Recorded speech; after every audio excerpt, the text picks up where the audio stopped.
চাওক আমাৰ মাননীয় মুখ্যমন্ত্ৰী ডক্টৰ হিমন্ত বিশ্ব শৰ্মা ডাঙৰীয়া আৰু আমাৰ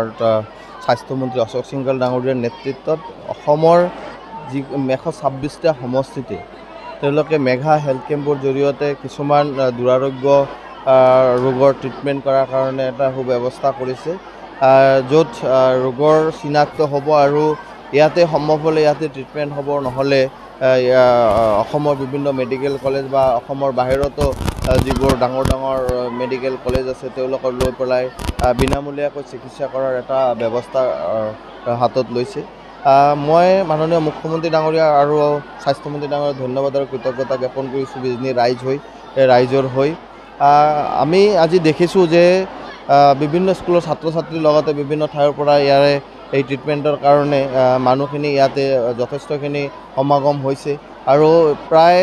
30জনতকৈ অধিক স্পেচিয়েলিষ্ট ইয়াতে আহিছে বিভিন্ন ডিপাৰ্টমেণ্টৰ। মই ভাবোঁ যে খুব এটা ভাল ব্যৱস্থা ইয়াতে হৈছে। আমাৰ জইণ্ট ডিৰেক্টৰৰ নেতৃত্বত, আমাৰ DC ডাঙৰীয়াৰ নেতৃত্বত ইয়াতে খুব ধুনীয়াকৈ কামবোৰ